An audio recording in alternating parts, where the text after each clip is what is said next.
What's up everybody, this is the Crazy Kirby Kid and I'm bringing you a video example of what I've been talking about in part 2 of my Kid Icarus review. So we're going to get right to it and talk about dodging.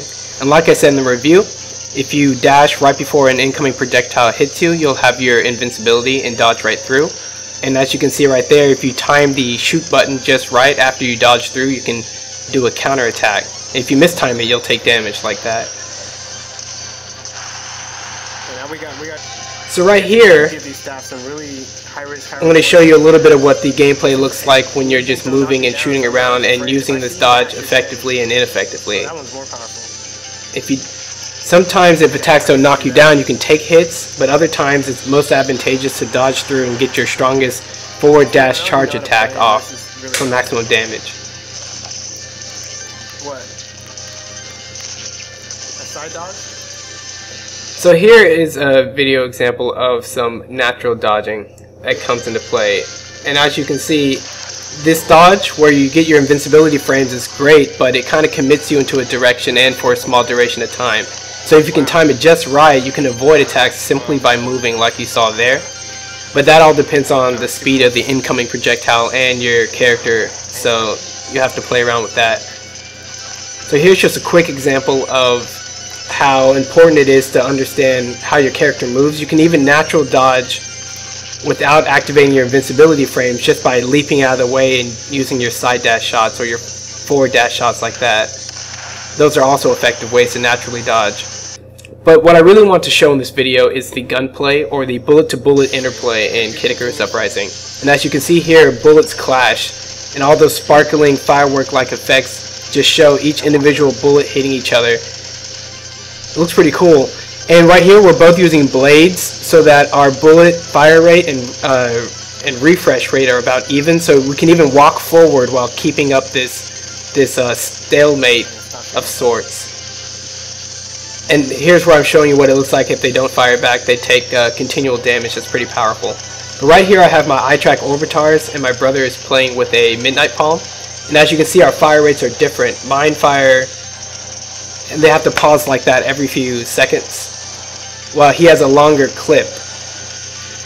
And as you can see, the rates, depending on how they align, you'll get different kinds of encounters with this this bullet-to-bullet interplay with continuous fire. Now right here it's interesting. My knuckle staff right here shoots very slowly, but the bullets absorb incoming continuous fire because they have high stamina or hit points. And as you can see, we're trading shots, but since mine are so much more powerful, I had the advantage.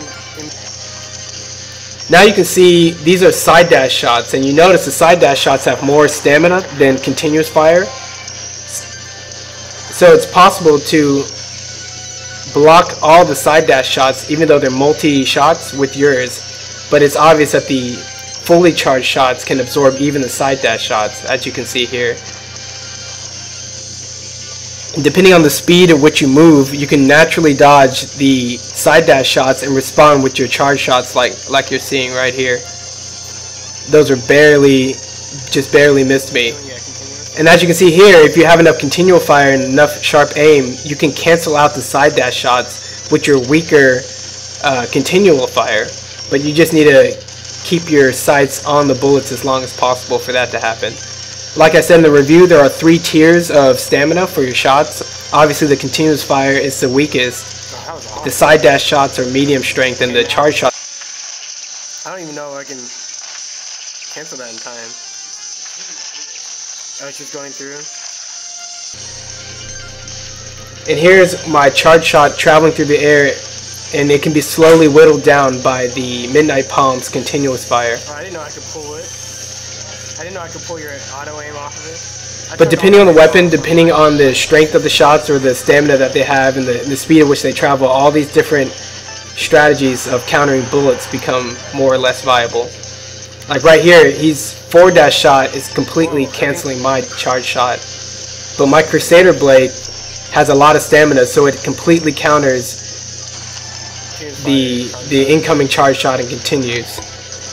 So here's an example of my continuous fire shot, which is the weakest kind, trying to counter a charge shot. And you can see all the bullets get eaten up as it travels. But if I keep my aim on it just right, halfway continuous fire, or dash shots, continuous fire dash shots, I can cancel out a charge shot. Or I can do But notice how much more work I have to do just to stop one incoming shot. continuous dash shot. And you'll see it more clearly right here. I have a lot of cancellation on this thing. Yeah, that. Whoa, he takes both of them. Yeah. So clearly the charge shots are the most influential because they put the opponents on the defensive, and they have different choices they have to make based on what you do, and that's always a good thing to have when you're trying to press your offensive. But right here, his charge shot completely was eaten by my knuckle charge shot, so that's just another thing you have to keep in mind. So here's just an example of how you put it all together, when you can dodge through certain shots or where you can counter them with your own shots. And notice how evasive Marcus is being right here. He dodges my incoming eye track and then puts up a giant floating shield to block my rapid fire. And then he's moving behind his own shields in order to stay alive. And then he's throwing in dodges strategically and getting those counter hits in on me. So you really have to pay attention to all your viable options as you're trying to press your advantage. And notice right here, after he hits me on the ground, I lose track of where he is, so I have to make a really risky backwards dash shot in order to slow him down. Continuous fire shot. Like that. That's cool. When I'm retreating, I can. And notice how his melee attacks come in really fast, and I have to do some careful dodging. Oh, my auto dodge works on your melee. And hopefully knock him off the side of the stage. And my back. So those are just some quick examples. Go to my blog, criticalgaming.com, and check out my Kid Icarus review for more. Thanks.